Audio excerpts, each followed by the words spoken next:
Modern Western civilization has now been hijacked to deliver to the world more oppression than mankind has ever witnessed. And yet there are those who have eyes and yet cannot see. And their Qibla is in Washington. And they long to get a green card and a US passport. So I say, please go and don't come back. Please go and don't come back. You don't belong to us. You belong to the Jamaat of the oppressors. At that time there will be oppression in the world, all over the world. And this man, will break those chains of oppression and bring justice to the world.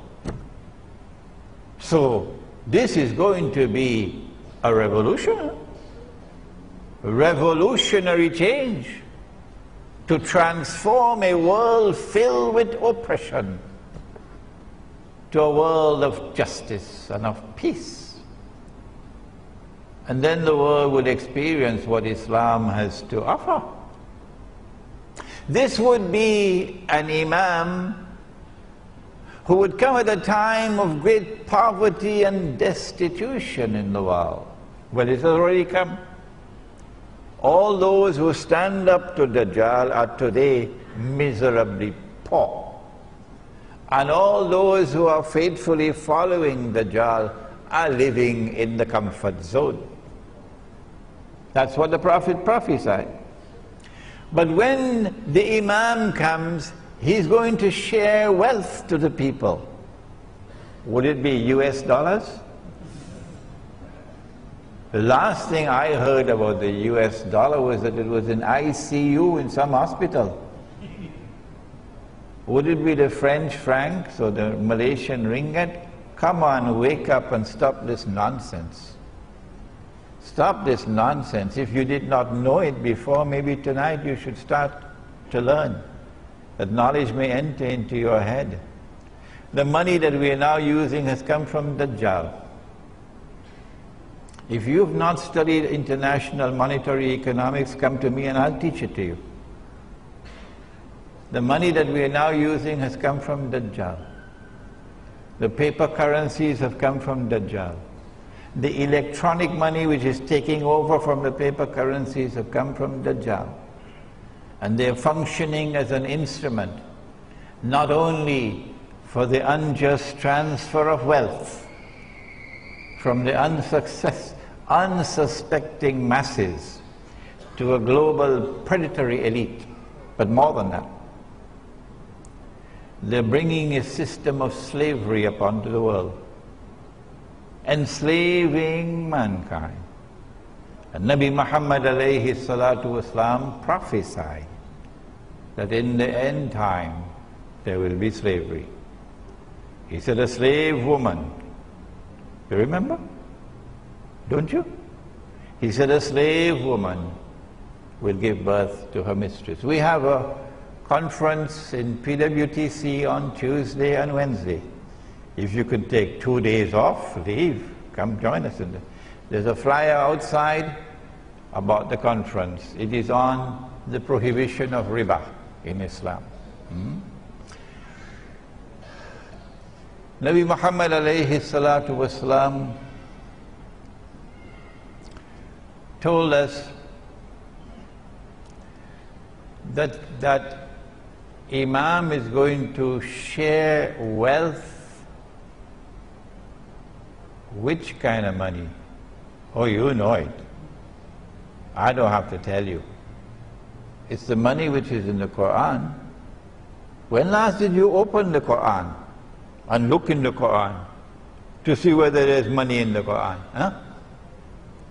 Is the dinar in the Quran? Yes, it is. Is the dirham in the Quran? Yes, it is. That's bad news for some of you who have neglected the Quran. And so he's going to share dinar and dirham, money that Allah ordained to be used as money. And if we had been using that money, Indonesia would not be miserably poor today. And Egypt would not be miserably poor today. And Bangladesh and Pakistan and Afghanistan would not be miserably poor today. And Africa would not be miserably poor today. He will share that money to such an extent that no one would be willing to accept zakat. What a world that is going to be tomorrow. This Imam is called Imam, but the word Imam here is synonymous with Amir or leader. So he is not only Imam al-Mahdi, he is Amir al-Mu'mineen, the leader of the believers. So would he be the head of the Egyptian Muslims alone? And you have another one for the Malay? Another one for the Indonesians? Huh? Or is he going to be the leader of all Muslims? Come on, answer me today. Answer me today. You know, he prophesied about the end time, that knowledge will disappear. Knowledge will disappear. And here's the evidence. That when that Imam comes, he is going to be Amir al-Mu'mineen. So then what are you going to do with your Egyptian citizenship and your Egyptian passport? I don't want to go further than that. What are you going to do with your constitution of Egypt and your Syrian constitution, your pledge of loyalty to this state? Huh? What are you going to do? I know what we are going to do. We never gave up in our heart. We never gave up in our hearts loyalty to the Imam and to the Amir. No, we never gave it up, because we never accepted the substitute. And we will never accept the substitute. He's also known not only as Imam, not only as Amir al-Mu'mineen, but also as Khalifa. Khalifa.